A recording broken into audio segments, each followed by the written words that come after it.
मेरा सारा दिन बच्चों के साथ जो है ना खेल कूद में गुजर जाता है। मतलब सारा दिन मैं इनके साथ खेलती रहती हूँ। दोपहर में ये 2 बजे उठते हैं, फिर इनको नाश्ता वगैरह करवाती हूँ। नाश्ता करवाने के बाद फिर मैं इनको नहलाती हूँ दोनों को। और ये जो टॉय आपको नज़र आ रहा है ना पियानो, और ये जो है टॉय, ये मेरे बचपन का है। ये मैंने संभाल के रखा था, और जब रोशनी हुई थी फिर मैं जो है ना अपनी अम्मी के घर से ले आई थी। कुछ टॉयज़ जो है वो मैंने अपनी भाई की बेटी को दे दिए थे, और कुछ मैं जो है ले आई थी। और ये मैं अब रोशनी और माहिर इसके साथ खेलते हैं।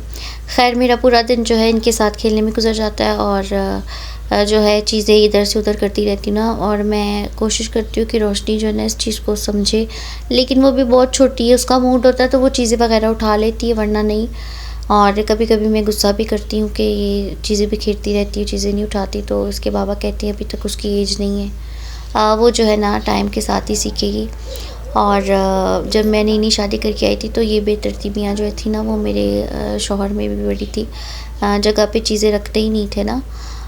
तो बस शुक्र है खुदावन का, भी इनको भी आदत होगी हर चीज़ को जगह पे रखने की।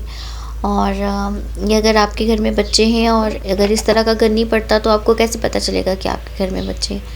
तो मैं सारा दिन चीज़ें उठाने में जी मेरा गुजर जाता है, कभी यहाँ से वहाँ। कभी इस कमरे में गन डालती है, कभी सिटिंग रूम में जाके, कभी बेडरूम में, कभी जो है किचन में ये टॉयज़ बिखेरे होते हैं। खैर मेरे सरताज के आने का टाइम हो गया था तो मैंने इनके लिए खाना बनाया था। ये जो है गोश्त और मुर्गी इनको ऐसे पसंद है कि पता नहीं क्या है।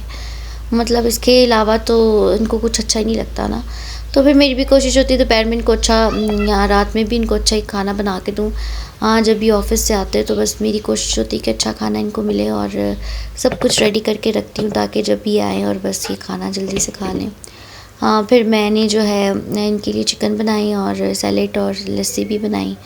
और मैं कहती हूँ बेचारे मेहनत करते हैं हमारे लिए, जाते हैं हम घर में हमारे कंफर्ट के लिए बेचारे सुबह उठ के भी जाते हैं, ना सर्दी देखते ना गर्मी देखते हैं। और अगर फिर इनको अच्छा खाना ना मिले तो फिर मतलब ये तो नाजायज़ हो जाता है ना। मैं और सारंग जो है ना घर में बिल्कुल फ्रेंड्स की तरह रहते हैं ना। वो कहते हैं कि वो मेरे फ़ैन है ना, तो मैं भी उनकी फ़ैन हूँ। तो जब फ़ैन आपस में मिलते हैं तो फिर झगड़ा थोड़ा कम होता है ना।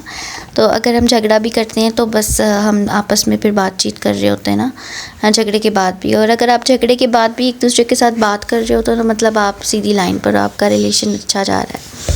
और फिर मैंने खाना वगैरह बना लिया था, और फिर मैंने माहिर को उठाकर सुलाया और जल्दी जल्दी सफाई की। और इसी के साथ जो करते हैं व्लॉग का एंड। अपना बहुत सारा ख्याल रखिए, खुदावंद की पनाह में रहिए। खुदा हाफिज़।